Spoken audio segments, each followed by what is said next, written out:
बिस्मिल्लाहिर्रहमानिर्रहीम। आज का हमारा टॉपिक नेल्सन मंडेला के हवाले से है कि नेल्सन मंडेला के मतलब कौन कौन से ऐसे सवाल हैं जो पीपीएससी के पेपर में आ सकते हैं। इसके अलावा हम वो चीज़ें इसमें डिस्कस करेंगे जो पेपर पॉइंट ऑफ व्यू के हवाले से इम्पोर्टेंट है। अगर बात करें इसके नाम की तो देखते हैं, सबसे पहले इसका नाम जो है, ओरिजिनल नाम इसका है रोलिह लाला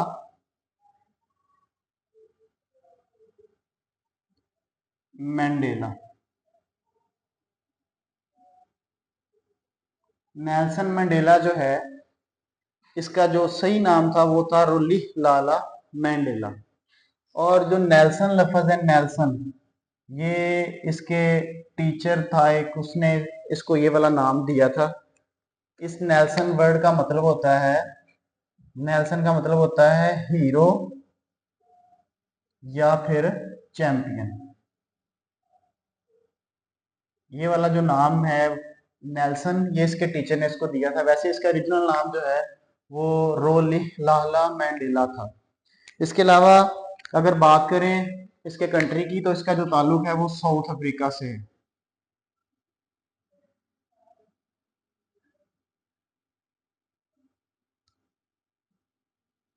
साउथ अफ्रीका से इसका ताल्लुक है। इसके वालिद का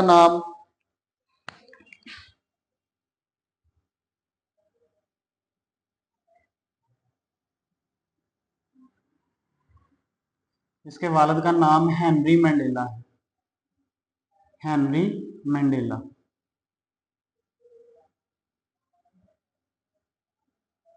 वालिद का नाम हेनरी मंडेला है। और ये साउथ अफ्रीका में एक स्याह फाम लोगों का ट्राइब था, जिसको हम कहते हैं टेम्बू ट्राइब। ये टेम्बू ट्राइब का चीफ था। इसका जो वालिद था, नेल्सन मंडेला का जो वालिद था, उसका नाम था हेनरी मंडेला। और साउथ अफ्रीका में स्याह फाम लोगों का एक ट्राइब था, ब्लैक पीपल का। उस ट्राइब का नाम था टेम्बू ट्राइब। टेम्बू ट्राइब का जो हेनरी मंडेला वो चीफ था, नेल्सन मंडेला का वालिद। तो इसके बाद देखते हैं कि इसकी जो पैदाइश है वो 18 नेल्सन मंडेला की पैदाइश 18 जुलाई 2000 1918 को हुई।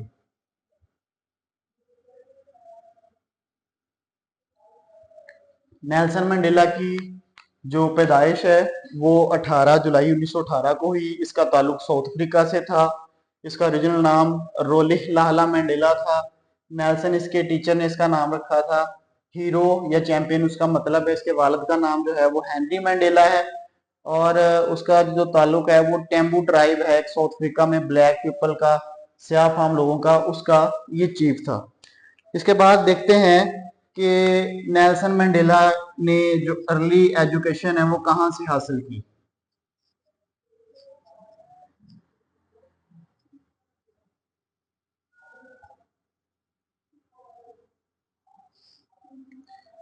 नेल्सन मंडेला की जो तालीम है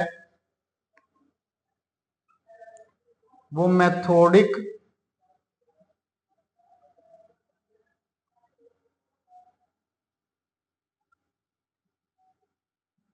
बोर्डिंग स्कूल से है। इसकी जो अर्ली एजुकेशन है वो मैथोडिक बोर्डिंग स्कूल था साउथ अफ्रीका में। ये भी स्याह फाम लोगों का एक स्कूल था। तो साउथ अफ्रीका जो था, वहाँ पे जो स्याह फाम लोग थे, उसकी जो मेजोरिटी थी वो वाइट पीपल से ज्यादा थी। 2/3 मेजोरिटी में स्याह फाम लोग जो थे वो साउथ अफ्रीका में मौजूद थे। लेकिन इसके बावजूद, मेजोरिटी में होने के बावजूद, जो स्याह फाम थे उनके साथ बहुत बुरा सलूक किया जाता था। उनके लिए अलहदा से बैठने के लिए जगह होती थी हर जगह पे। वाइट पीपल को छूने का हक नहीं था उनको। इसके अलावा और भी यानी कि बहुत से जो इम्तियाजी सलूक थे वो ब्लैक लोगों के साथ, ब्लैक पीपल के साथ किए जाते थे वाइट पीपल की तरफ से। तो जो नेल्सन मंडेला था, इसकी जो अर्ली एजुकेशन है वो मैथोडिक बोर्डिंग स्कूल से थी। और ये जो स्कूल है ये भी मखसूस स्याह फाम लोगों का ही था। इसके बाद इसकी जो इस नेक्स्ट जो है, इसने बाद में यूनिवर्सिटी में एडमिशन लिया, उसका नाम था फोर्ट हेयर यूनिवर्सिटी।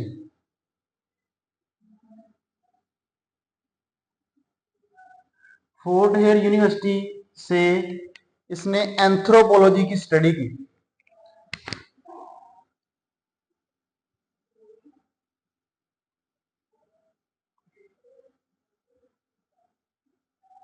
एंथ्रोपोलॉजी की स्टडी इसने फोर्ट हेयर यूनिवर्सिटी से की है। एंथ्रोपोलॉजी का मतलब होता है, ये वाली जो स्टडी है इसका मतलब है study of human, study of human. अच्छा, नेल्सन मंडेला चूंकि जो स्याह फाम लोग थे उनको हक दिलाने में कोशिश कर रहा था, उनको हक दिलाने की, इस वजह से ये बहुत सी जो तंजीमें वगैरह थी इस तरह की रन करता था। इसके अलावा बहुत सी इस तरह की एक्टिविटीज में मुलव्वस था, और जिसकी वजह से इसको यूनिवर्सिटी से एक्सपेल कर दिया गया 1940 में। 1940 में इसको फोर्ट हेयर यूनिवर्सिटी से एक्सपेल कर दिया गया। इसके बाद में इसने अपनी जो लॉ की तालीम है वो स्टार्ट की। वो उस यूनिवर्सिटी का नाम था विटवाटर्स रैंड यूनिवर्सिटी। विटवाटर्स रैंड यूनिवर्सिटी से इसने लॉ की तालीम शुरू की। इसके बाद साथ साथ ही इसने 1944 में 1944 में इसने अफ्रीकन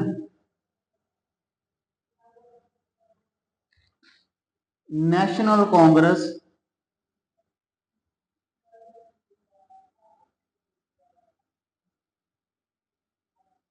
ये इसकी पॉलिटिकल पार्टी का नाम है। बहुत इंपॉर्टेंट क्वेश्चन है ये वाला कि नेल्सन मंडेला की पॉलिटिकल पार्टी कौन सी थी। अफ्रीकन नेशनल कांग्रेस में इसने 1944 में इसने शमूलियत अख्तियार की।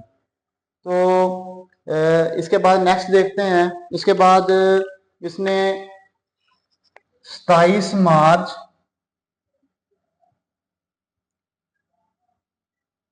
1952 को इस ये अटॉर्नी बना, बिकेम अटॉर्नी।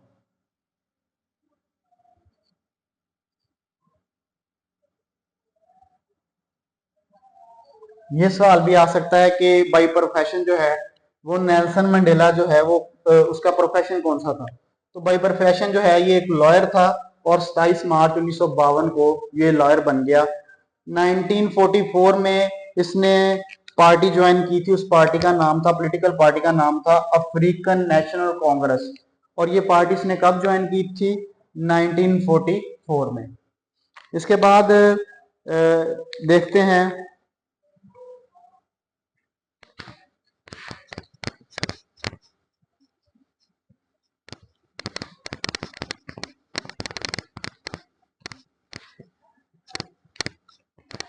1944 में इसने पार्टी ज्वाइन की।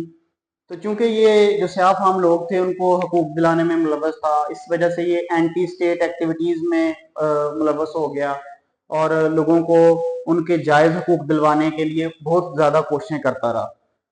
इसने सिविल नाफरमानी की तहरीक चलाई अपनी कंट्री में। तो इस वजह से गवर्नमेंट ने इसके ऊपर मुख्तलिफ जो हैं वो मुकदमात चला दिए, और 1962 को इसको अरेस्ट कर लिया गया।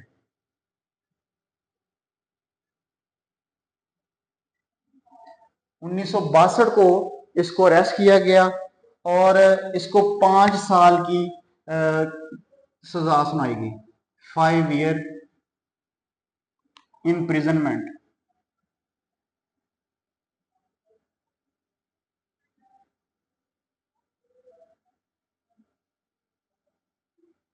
5 साल की इसको सजा सुनाई गई। इसके बाद 5 साल की सजा सुनाई गई, कैद बामुशक्कत इसको सजा सुनाई गई 1962 में। तो 1960 को इसकी पार्टी जो थी उसको बैन कर दिया गया था। 1960 को इसकी पार्टी को बैन किया गया था अफ्रीकन नेशनल कांग्रेस को।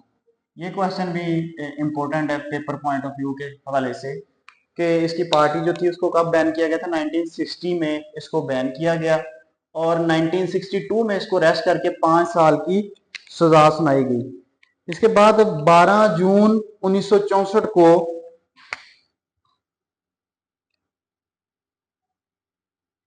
12 जून 1964 को इसको life imprisonment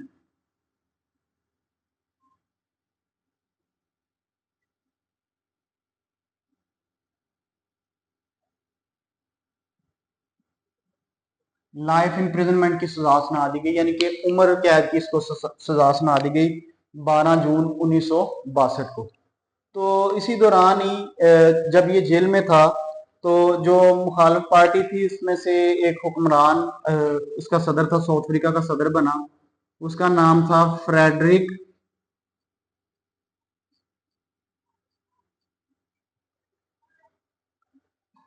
William de Klerk.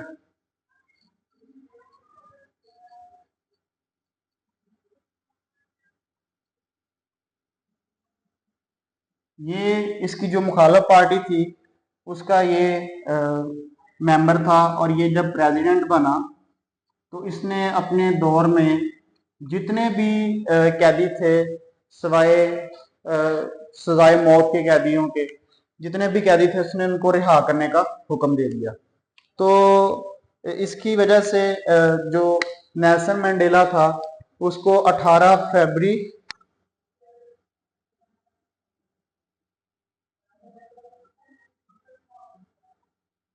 1990 को जेल से रिहा कर दिया गया।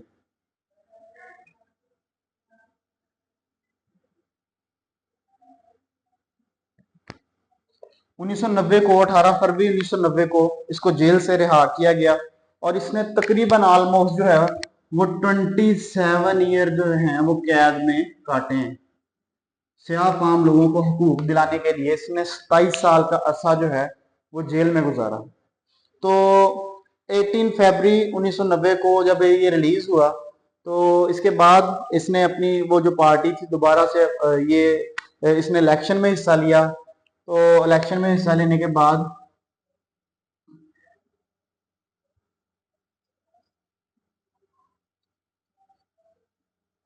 पहला साउथ अफ्रीका का स्याह फार्म प्रेसिडेंट बना।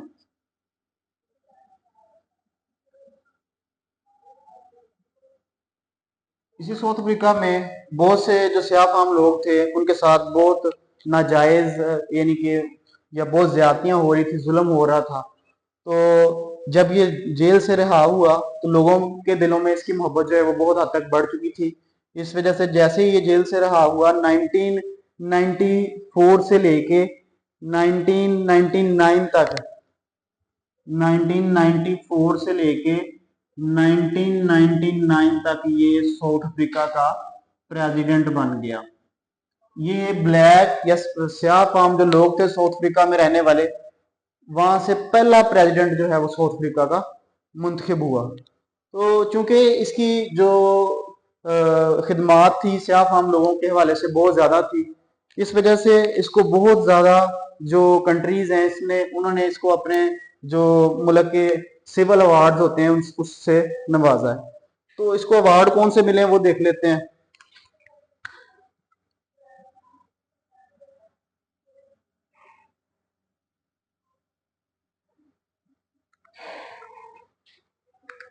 अबाउट 250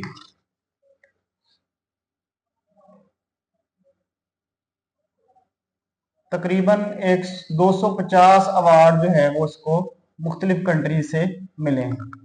इसके अलावा इसको 1993 में नोबल प्राइज से भी नवाजा गया। ये क्वेश्चन भी इंपॉर्टेंट है पेपर पॉइंट ऑफ व्यू के हवाले से कि 1993 में इसको नोबल प्राइज से नवाजा गया था। और इसके साथ जो को प्राइज होल्डर था, ये नोबल प्राइज होल्डर जो था यानी कि दो लोगों को 1993 में पीस का नोबेल प्राइज मिला था। वो एक तो ये नेल्सन मंडेला था 1993 में जिनको नोबेल प्राइज मिला है, और दूसरा इसके साथ जो था वो ये इसका साउथ अफ्रीका का जो हुक्मरान था जिसकी वजह से इसको रिलीज किया गया। इन दोनों लोगों को इनको पीस का नोबेल प्राइज मिला 1993 में। अच्छा, इसके बाद देखते हैं कि पाकिस्तान में भी इसको अपना सिविल अवार्ड जो था उससे नवाजा गया है। पाकिस्तान का हाईएस्ट सिविल अवार्ड जो है वो निशाने पाकिस्तान है, और निशाने पाकिस्तान से इसको नवाजा गया था 3 अक्टूबर 1992 को। 3 अक्टूबर 1992 को इसको civil award, Pakistan highest civil award Nishan-e Pakistan से इसको नवाजा गया। इसके बाद ये वाला जो इनाम था इसको पीस और इक्वालिटी के हवाले से जो क्वेश्चन कर रहा था साउथ अफ्रीका में, ब्लैक पीपल को, सियाह फाम लोगों को हकूक दिलाने के लिए जो क्वेश्चन कर रहा था, उस वजह से इसको इस इनाम से नवाजा गया था पाकिस्तान में, निशाने पाकिस्तान से 3 अक्टूबर 1992 को। और 2013 में 5 दिसंबर 2013 में जो है इसकी डेथ हो जाती है।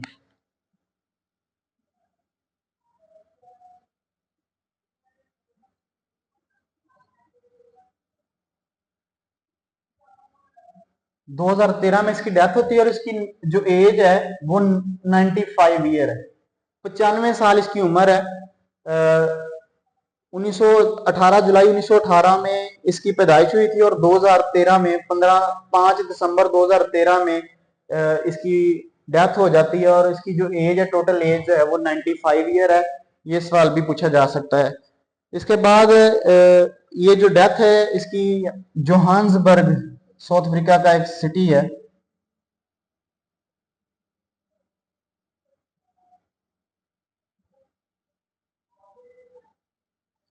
जोहान्सबर्ग सिटी में इसकी जो है वो डेथ हुई है। अच्छा, इसके बाद इसका जो मुजस्मा है वो साउथ अफ्रीका में सबसे जो बड़ा मुजस्मा है नेल्सन मंडेला का, वो प्रीटोरिया इसका कैपिटल है साउथ अफ्रीका का। प्रीटोरिया कैपिटल है साउथ अफ्रीका का, वहां पे इसका सबसे बड़ा जो है वो स्टैचू है। उस स्टैचू की जो लेंथ है या ऊंचाई कह लें, उस स्टैचू की जो ऊंचाई है वो 9 मीटर है। इसकी जो वफात है वो 5 दिसंबर 2013 को होती है 95 साल की उम्र में, जोहान्सबर्ग में। और प्रीटोरिया साउथ अफ्रीका का कैपिटल है, वहां पे इसका सबसे बड़ा स्टैचू जो है वो नस्ब किया गया, और उसकी जो लेंथ है, ऊंचाई कह लें, वो 9 मीटर है। इसके बाद इसकी फेमस बुक्स जो हैं वो दो इसकी फेमस बुक्स हैं। एक है कन्वर्सेशन विद माई सेल्फ,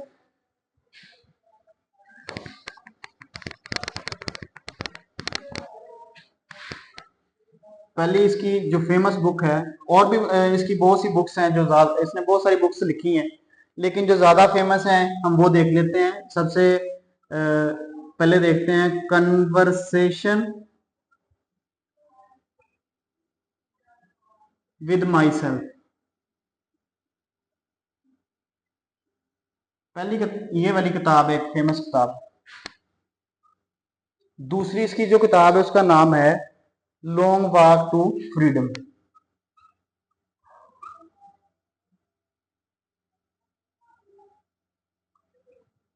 ये दो किताबें जो हैं मैंने लिखी यहाँ पे, इनके बारे में अक्सर जो है वो सवाल पूछे गए हैं। इसके अलावा भी इसकी बहुत सी किताबें हैं, लेकिन हम जो फेमस हैं यहाँ पे दो बुक्स वो मैंने लिख ली हैं कि जिसके हवाले से क्वेश्चन किया जा सकता है। फेमस बुक्स इसकी हैं conversation with myself and long walk to freedom. और इसने बहुत ज्यादा कोशिशें की थी, इस वजह से सियाह फाम लोगों को उनके हकूक दिलाने के लिए बहुत ज्यादा कोशिशें की थी। इस वजह से इसको जब इसकी पैदाइश हुई थी 18 जुलाई को, 18 जुलाई को मैंडेला डे मनाया जाता है, इंटरनेशनल मैंडेला डे। ये क्वेश्चन भी पूछा जा सकता है पेपर में कि इंटरनेशनल मैंडेला डे जो है वो कब मनाया जाता है। ये यूनाइटेड नेशन जो था, जो यूनाइटेड नेशन है, उसने इसको अनाउंस किया था इसकी खिदमात को देखते हुए पूरी दुनिया में इंटरनेशनली। जब इसकी पैदाइश हुई थी 18 जुलाई को, इसकी पैदाइश हुई थी तो 18 जुलाई को पूरी दुनिया में मैंडेला डे मनाया जाता है।